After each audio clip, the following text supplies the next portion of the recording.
How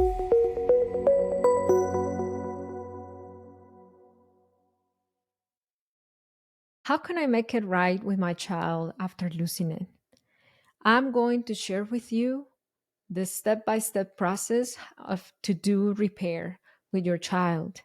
So you calm the guilt, you heal the hurt, and rebuild trust with your children. If you are here, possibly you've been trying to break away from traditional methods or style of parenting. You're trying to be a common parent, a parent who listens more, who understands more, who yells less, who it looks very different from the way you were raised. If you are here, probably you want to have a deep connection with your child and you want them to grow up feeling safe and trusting you with their things. But then sometimes you lose it. Maybe it's every month, every morning. Mornings are the struggle, or bedtimes is the struggle, or no, is when I pick them up from school. If you are watching from YouTube, let me know what is the stickiest point of your daily routine. Let me know as well if you are listening live. Sometimes it's a very particular moment of the day. Sometimes it is a season. I work with parents who tell me no, like in the morning, I am so connected and fun and relaxed. But as the day starts progressing and the frustrations start to build up, I turn into this yelling parent. Or some others may say, hey, bedtime, it's a lot calmer because I don't know, is the time that my husband is home and I feel more supported. But during the day, when I'm alone with the kids, I'm about to lose it. A lot of us have seasons. Postpartum for me was the season that I was so short tempered with my older son. Or maybe it is circumstances. It's just this relocation. It's just that we are in transitions from a job to another job. It's just that my husband started working night shifts and it's just been hard to be parent during the day and not having help at night. So what is it? What is it that's been hard for you? So, because life is not plain, life is spicy, sometimes we experience things and we ended up raising our voice or acting out of character. So, these steps I'm going to share with you are going to help you repair with your children after the fact so they reconnect back with you and you can move on with your life with them feeling great about your parenting. Hello, my name is Marcela Collier. Welcome to another episode of the Parenting with Understanding podcast. I am your host and the owner and founder of HIC Parenting Education Agency. My coaches and I have served 14,151 parents in coaching, bring peace to their parenting, break free from reactivity, and raise secure children. Most of them are parents of sensitive and neurodivergent kids, or they are sensitive themselves or neurodivergent themselves. If you say, hey, I am that parent, and you have not subscribed to our podcast, my encouragement for you is to subscribe right now. Or if you have been subscribed and you're like, hey, this podcast has given me insight, tools, information, transformation, would you leave us a positive review? Just open the description of your Parenting with Understanding podcast and let us know how this podcast helped you in your parenting. Hopefully, it is a 5-star review. So, the number one thing to make it right with our kids when we're losing it is understanding the emotional impact. I was helping a parent, and then she was saying, bedtime, it is just a struggle. 80% of the times that my daughter goes to sleep, she goes to sleep feeling sad and perhaps scared because I yell at her. How do I change that? And then I asked her, tell me about the other 20%. What happens that other 20% that you're not yelling? And then she said, well, those are the times that I slept better, that I ate better, that I have more help. And then it's still a struggle, meaning that, yes, I don't end up yelling, but my daughter is still taking so long to fall asleep. It is important to understand the impact of that other 80%. The other 80% that she ends up yelling or disconnecting, that her daughter goes to sleep feeling disconnected and sad, perhaps scared, for sure has an impact on the other 20%. Because just imagine if you are a child and then you know that 80% of the time your your parent is going to end up yelling at you or being, you know, feeling scary to you. How would you feel when they don't, when it is well, you have a sense of nervousness, anxiety, you don't know if this is going to be the night. So it makes sense to me why her child didn't settle down even in the 20% of the time. Now, is this mother's fault? Absolutely not. It's not about pointing out like who has the fault here. It's about understanding what takes this mother to not be able to connect with her daughter 80% of the time, and how we can decondition this child from expecting this connection and yelling.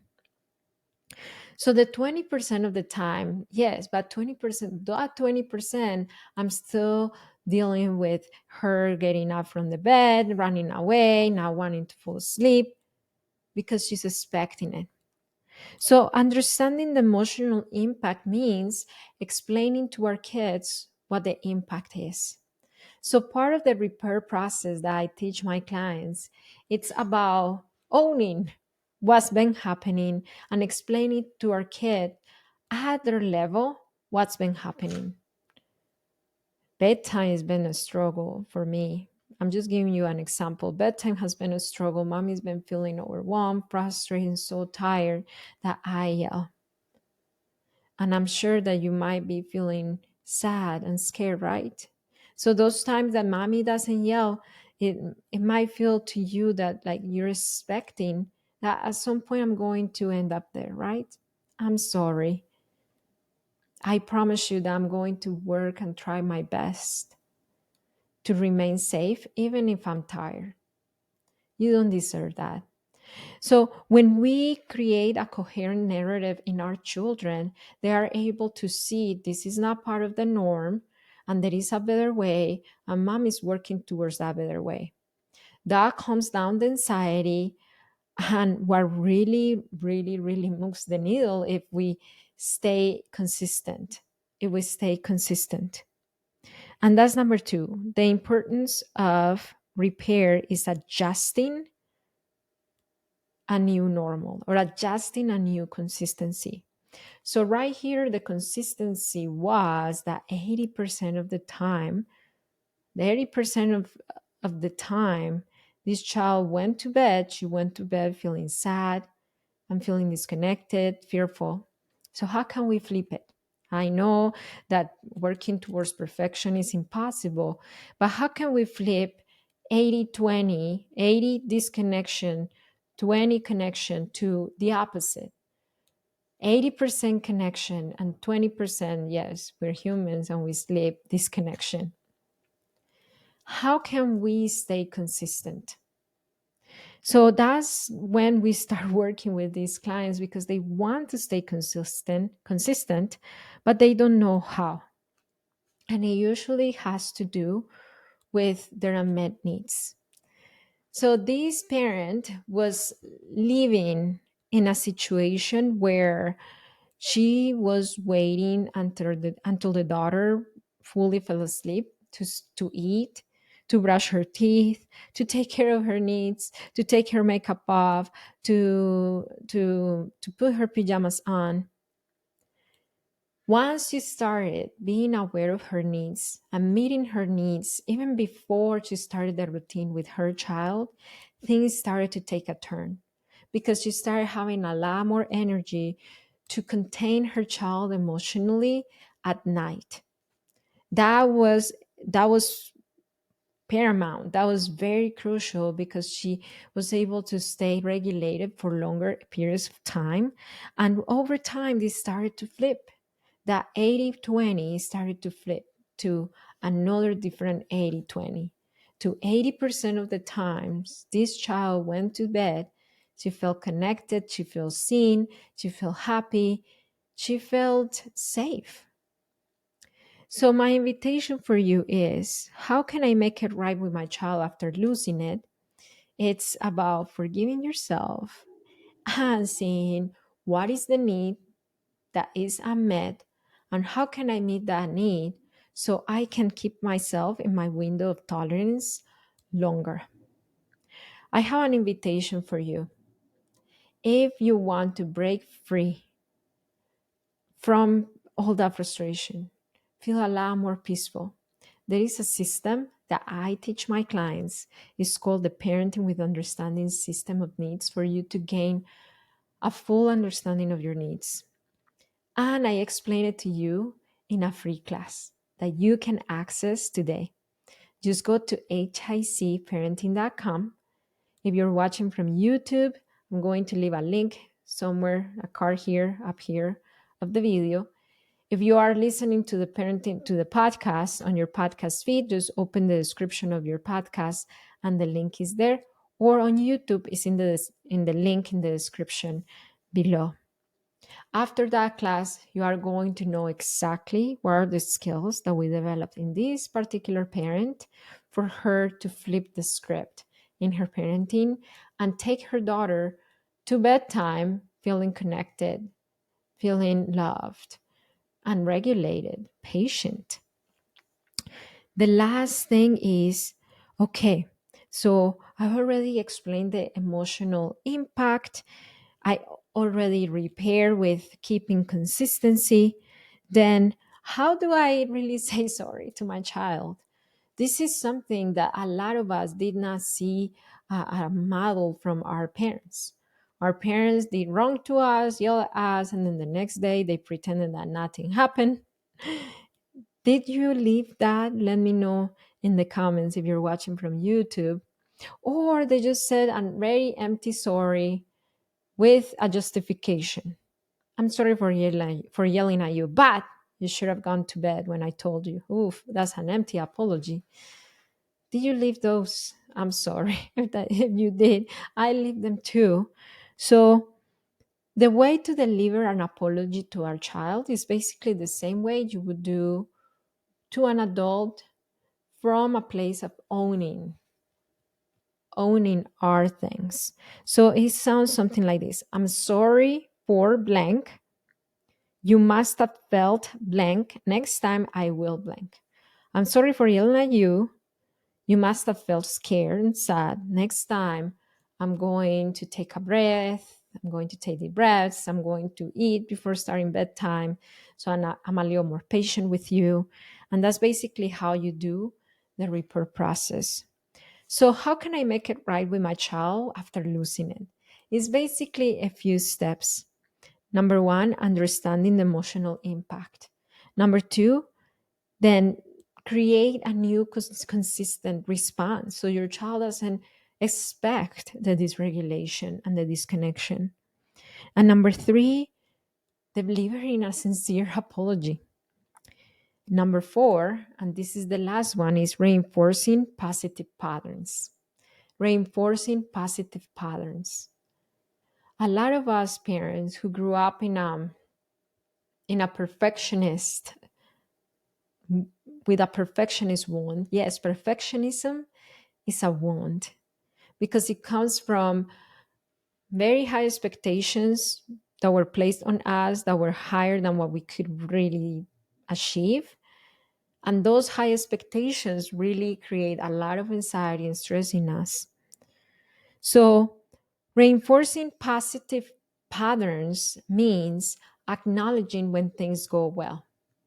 This mom just saw the dark, the bad side of things. She just saw the struggle, the pain, the amount of times that bedtime was a struggle. And she started seeing all the things that she was doing good, because there were days that she did great. There were days that she was connected, collected, regulated, that she was able to bond with her child and help her during that bedtime struggle without losing her cool, to acknowledge those moments and see, hey, what happened that day that allowed me? What was the need that I had met that moment that allowed me to show up differently? Understanding the emotional impact, the importance of creating a consistent response, delivering an honest and sincere apology. And number four, focusing on what's going well, on the positive, will help us repair with our children, will help us calm down the guilt, heal the hurt, and rebuild the trust with them.